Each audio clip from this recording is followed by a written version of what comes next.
Hi guys welcome back to Vamshi talks. ఇలాంటి IPL updates అన్ని తెలుసుకోవాలంటే ఇప్పుడే ఛానల్ని సబ్స్క్రైబ్ చేసుకోండి. ఐపీఎల్ 2026 ఆక్షన్ చాలా దగ్గరలోనే ఉంది. దానికోసం ప్రతి టీం చాలా గట్టిగా ప్రయత్నిస్తున్న బెస్ట్ ప్లేయర్స్ని తీసుకోవడానికి. మెయిన్గా సిఎస్కే, కేకేఆర్, ఎస్ఆర్హెచ్ ఇలాంటి టీమ్స్ దగ్గర చాలా పెద్ద అమౌంట్ ఉండడంతో వాళ్ళైతే ఈ ఆప్షన్‌లో వాళ్ళకి కావాల్సిన ప్లేయర్స్ అందరిని దక్కించుకునే ఛాన్స్ అయితే ఉంది. మరి చూడాలి వాళ్ళు అనుకున్నట్టు మంచి ప్లేయర్స్‌ని తీసుకుంటారా? లేదంటే వేరే teams like Delhi, Lucknow super Giants ఇలాంటి టీమ్స్ వాళ్ళకేమైనా ప్రాబ్లమ్ చేస్తాయా? మరి చూడాలి ఈ ఆప్షన్‌లో ఏ టీమ్ హైయెస్ట్ బడ్జెట్ పెట్టి ఏ ప్లేయర్‌ని కొంటుందనుకుంటున్నారో కింద కామెంట్ చేయండి. ఇంకా నన్నడిగితే కేకేఆర్ నుంచి టాప్ బిడ్ వచ్చే ఛాన్స్ ఉంది ఈ ఐపీఎల్‌లో. మరి కేకేఆర్ హైయెస్ట్ బిడ్ ఎంత వరకు పెట్టొచ్చు అనుకుంటున్నారో కింద కామెంట్ చేయండి. ఎగ్జాక్ట్ ప్రైస్ కరెక్ట్‌గా కామెంట్ చేసిన నేమ్స్‌ని ఆక్షన్ తర్వాత వీడియోస్‌లో వాళ్ళ నేమ్స్‌ని అయితే డిస్‌ప్లే చేస్తా. ఇంకా మనం మెయిన్ వీడియోలోకి వెళ్తే, ఈ వీడియోలో మనం ఆక్షన్‌కి వస్తున్న టాప్ 10 బెస్ట్ బ్యాటర్స్ గురించి అయితే మాట్లాడుకుందాం. ఈ 10 మంది అయితే కోట్లలో సంపాదిస్తారు ఈ ఆక్షన్‌లో. వీళ్ళకి మించిన బెస్ట్ బ్యాటర్స్ అయితే ఆక్షన్‌లో నాకెవరు కనిపించట్లే. ఇంకా వేరే ప్లేయర్స్ ఏమైనా మిస్ అయ్యి ఉంటే కింద కామెంట్ చేయండి. ఇంకా మనం స్టార్ట్ చేస్తే టాప్ 10 టు టాప్ 1 పొజిషన్‌కి వెళ్దాం. ఇంకా మన టాప్ 10 ప్లేయర్‌గా డెవెన్ కాన్వే. డెవెన్ కాన్వే దగ్గర ఎక్స్‌పీరియన్స్ చాలా ఉన్నా, తన ఫార్మ్ అయితే మంచిగా కనిపించట్లే. బట్ ఈ ఆక్షన్‌లో తనకు మించిన ఎక్స్‌పీరియన్స్ ప్లేయర్స్ అయితే ఎవరు లేరు కాబట్టి, ఒక వికెట్ కీపర్‌గా అండ్ ఒక సాలిడ్ ఎక్స్‌పీరియన్స్ బ్యాటర్స్‌గా అయితే తనని తీసుకునే ఛాన్స్ ఉంది మంచి ప్రైస్‌కి. ఇంకా నైన్త్ ప్లేయర్‌గా దాషన్ షానాకా. లాస్ట్ ఇయర్ గుజరాత్ టైటన్స్‌కి ప్లే ఆఫ్స్‌లో వచ్చి ఎలా ఆడాడో మనందరికీ తెలుసు.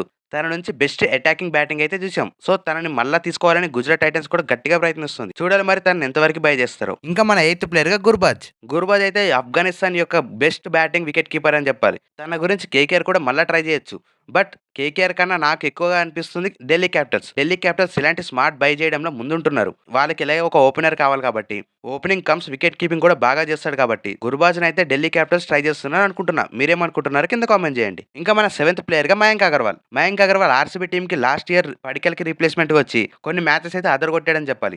సో తన నుంచి ఎక్స్‌పీరియన్స్ అండ్ ఒక ఇండియన్ ఓపెనర్ కాబట్టి తనను కూడా వేరే టీమ్స్ తీసుకోవడానికి ట్రై చేస్తారు. ఇంకా మన సిక్స్త్ ప్లేయర్‌గా జేక్ ఫ్రెజర్ మెగర్. తన నుంచి లాస్ట్ ఇయర్ ఎలా ఎక్స్‌పెక్ట్ చేసామో అలాంటి గేమ్ ఒక్కటి కూడా చూడలేమో. దీని గురించి మీరేమనుకుంటున్నారో కింద కామెంట్ చేయండి. మినిమమ్ తన స్ట్రైక్ రేట్ 150 ప్లస్ అనుకుంటే just 100 below strike rate maintain చేసి ఏ మ్యాచ్‌లో కూడా మోర్ దెన్ 10 రన్స్ కొట్టలేకపోయాడు. అందుకే తను లాస్ట్ ఇయర్ 9 క్రోర్స్ పెట్టి కొన్న తననైతే రిలీజ్ చేసింది Delhi Capitals.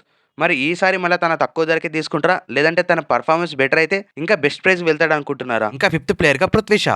Prithvi Shaw last 2, 3 seasons నుంచి అయితే ఐపీఎల్‌లోనే కనిపించట్లే.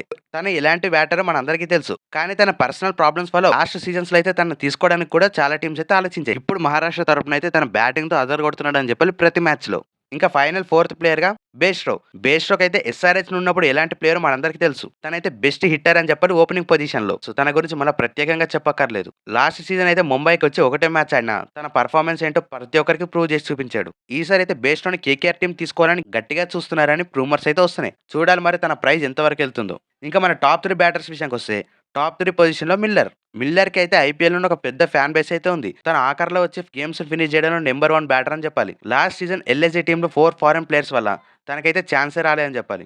ఈ సీజన్‌లో బెస్ట్ ఫినిషర్‌గా ఏ టీమ్‌కైనా వెళ్ళొచ్చు. మీరు ఏ టీమ్‌కెళ్తారనుకుంటున్నారో కింద కామెంట్ చేయండి. ఇంకా టాప్ 2 బ్యాటర్స్ విషయానికొస్తే నెంబర్ 2 పొజిషన్‌లో వెంకటేష్ అయ్యర్. వెంకటేష్ అయ్యర్ నుంచి లాస్ట్ ఇయర్ ఒకటే మంచి గేమ్ అయితే చూసాం. ఇంకా తర్వాత తన ప్లేయింగ్ లెవెల్‌లో ఛాన్స్ కూడా ఇవ్వలేకపోయింది కేకేఆర్ టీమ్. బట్ తన క్రేజ్ అయితే మామూలుగా లేదు ఈ సీజన్‌లో కూడా. నాకు తెలిసి మినిమమ్ 10 క్రోర్స్ వరకైతే వెళ్తాడు వెంకటేష్ అయ్యర్. తనని కేకేఆర్ టీమే మళ్ళా బైబ్యాక్ చేసుకుంటుందని అనుకుంటున్నా. మీకేమైనా డౌట్ ఉందా? కింద కామెంట్ చేయండి. ఇంకా మన టాప్ 1 బ్యాటర్ కమ్స్ ఆల్ రౌండర్‌గా చెప్తున్నాను కెమెరాన్ గ్రీన్. ఏంటి మావ Cameron green best all rounder కదా అంటే, కానీ ఇప్పుడు తను చూసుకుంటే కొన్ని ఇంజ్యూరీస్ వల్ల ఓన్లీ బ్యాటింగే చేస్తున్నాడు బౌలింగ్ కన్నా. ఐపీఎల్‌లో కూడా తన నుంచి ఒక బెస్ట్ బ్యాటింగ్ అయితే చూడొచ్చు కానీ, అయితే 1 ఆర్ 2 ఓవర్స్ కన్నా ఎక్కువ ఓవర్స్ అయితే వేసే ఛాన్స్ అయితే లేదు. తను ఫుల్ కోటా ఫినిష్ చేస్తాడంటే నాకైతే డౌటే మావ. మీరేమనుకుంటున్నారో కింద కామెంట్ చేయండి. ఇది మన టాప్ 10 బ్యాటర్స్ లిస్ట్. ఇందులో ఏ ప్లేయర్‌కి ఎక్కువ హైయెస్ట్ బిడ్ వస్తుందనుకుంటున్నారో కింద కామెంట్ చేయండి.